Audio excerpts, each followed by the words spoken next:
Live po tayo, kaibigan. Topic natin ngayon, nararamdaman nyo, mga mood swings. Mood swings, minsan pag gumising tayo, masama pakiramdam natin. O meron tayong mga panic attack. O paano papakalmahin natin? Paano papakalmahin ang utak? Paano ipaparelax, papatigilin?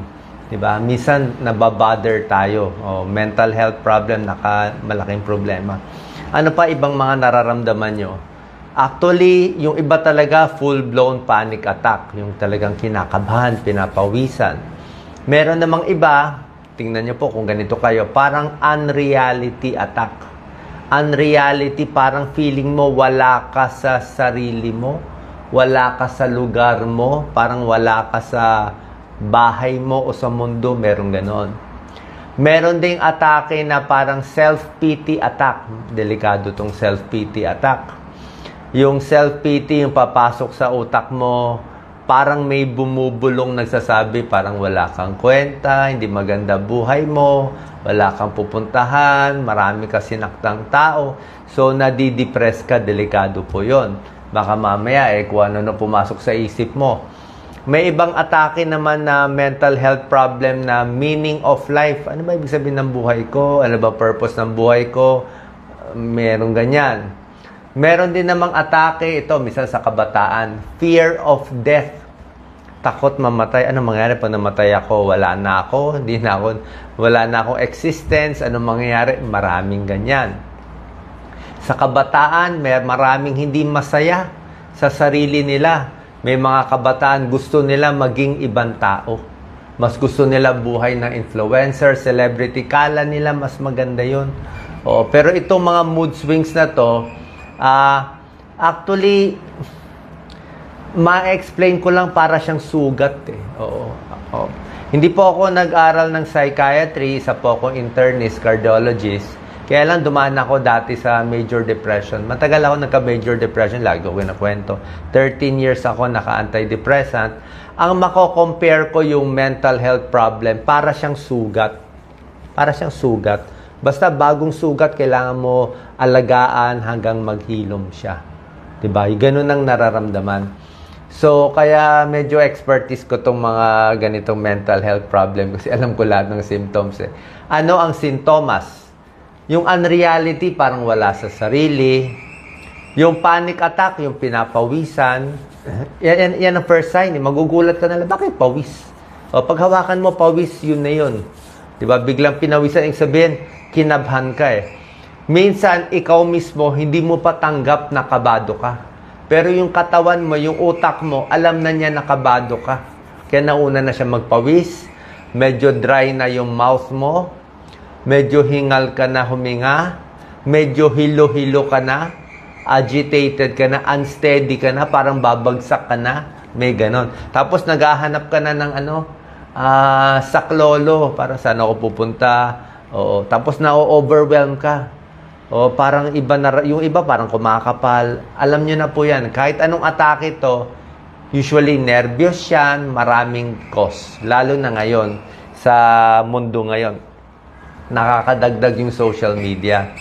Social media, yung hindi mo ma-express, yung inggit, yung galit, yung inis, yung kakatingin mo sa ibang tao, matitrigger ka eh. Matitrigger ka. Oh, may good news ang ibang tao, nanalo ng award, may nakuhang maraming followers, nakakainis. 'Di ba? Ganun na feeling, nakakainis. Merong may sakuna, o naawa konti, pero yung iba parang buti nga. 'Di ba? May mga ganung ugali eh. Honest po 'to. Oo, kaya nga ako ginagawa ko kahit marami sila, wala, hindi ko na pinapakailaman, kanya-kanyang buhay. May kanya-kanyang pinagdaraanan, 'di ba? Huwag tayong mainggit sa iba. Ako hindi ako nainggit kahit gaano pa kataas, kayaman, kadami. Hindi, wag po. Hindi maganda yun. Yun ang nagkokos ng symptoms nyo. So, ganito gagawin nyo, Oras na umatake to anytime. Actually, ayoko tong topic na to, Hindi ko gusto. Ayoko pinag-iisipan to, papawisan din ako. Pero gusto ko kayo tulungan, Kaya pinapasok ko kahit mahirap sa akin. One is distract yourself. Distract. Isip ka na ibang bagay, Kausapin mo katabi mo, mag-usap kayo ng ibang bagay, mag-basketball, ibang issue. Pag na-distract yung utak, at least hinahawakan mo yung utak mo, dito tayo pupunta. Pag-usapan natin yung gagawin nating negosyo o naging issue sa anak natin o sa magulang, doon tayo mag-usap. Huwag mo hayaan yung stress ang magpasok sa'yo ng kung ano-ano sa utak mo. Lagyan mo ng iba.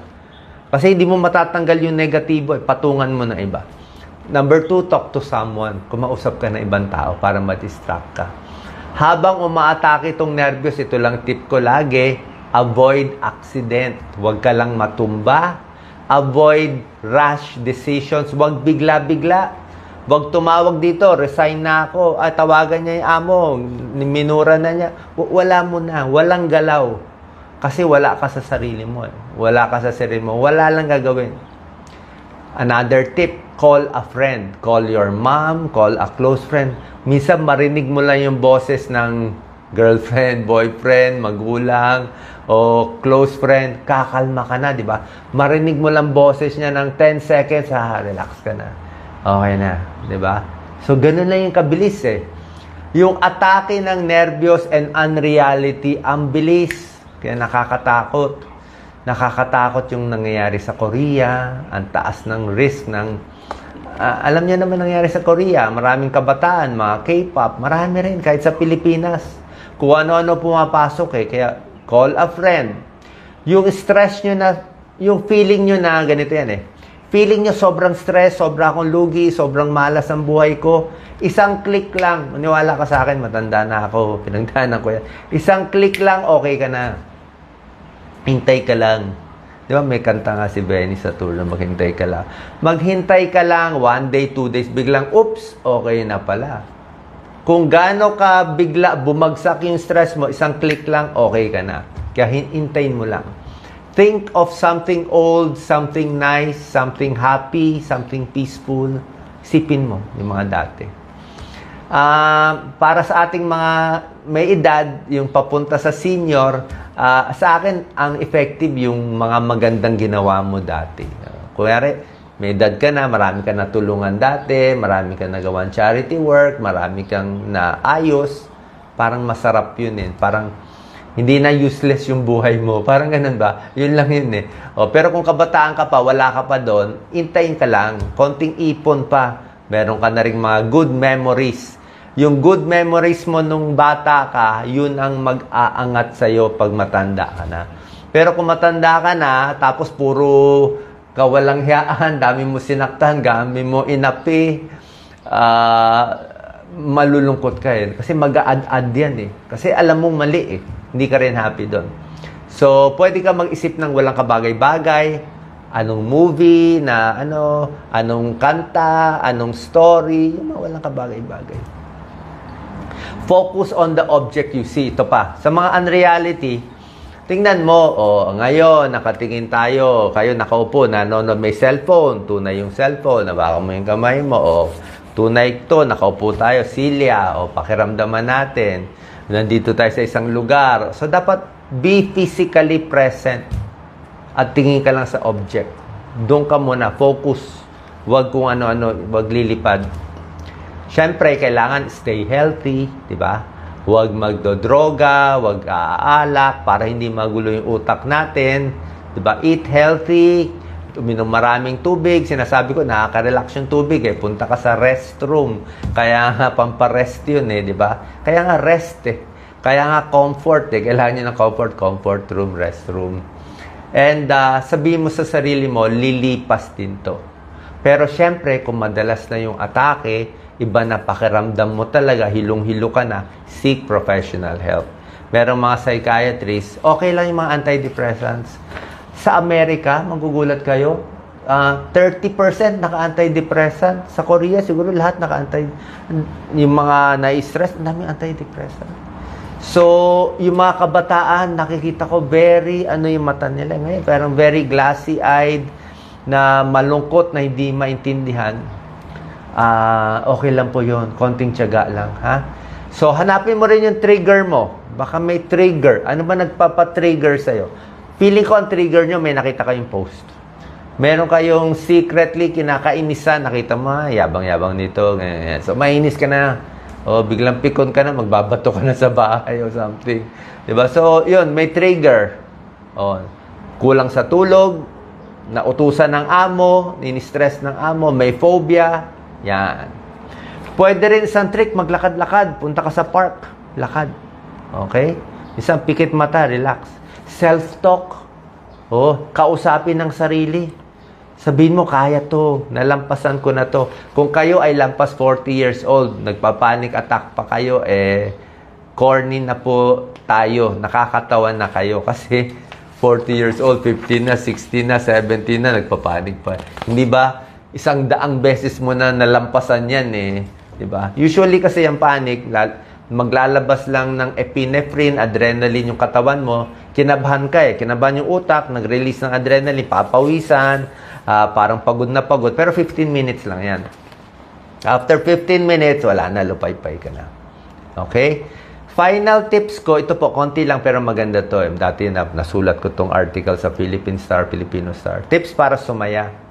Dapat pilitin mo talaga maging masaya and tiis lang kung anong paghihirap. Kahit anong negatibo, pilitin mo hanapan ng positibo. Kahit talo ka lagi, lugi ka lagi, kahit marami kang sakit, kung nakita mo may nangyari sa katawan mo, isipin mo iba nga, walang paa, walang kamay. Diba? Ganun na lang Isipin mo na ganun na lang para pilitin maging masaya. And syempre, gamitin yung talent, yung konting blessings, masaya na sa maliliit na bagay. Mahalin ang sarili. Tingnan ang ganda ng paligid, humanap ng positibong tao, doon lang tayo didikit. Ito, mga vlogs na positive. Pero pinaka-effective, nakita ko sa mga self-harm, may video kanyan, yung mga gustong sakta ng sarili. Ang nagpapastay sa kanila, syempre, yung mga mahal nila sa buhay, pets nila, pero yung idea na makakatulong sila sa iba. Gusto nila mabuhay para matulungan nila yung ibang may ganyang sakit, may ganyang pinagdaraanan. Pag nagawa mo yon, marirelax ka.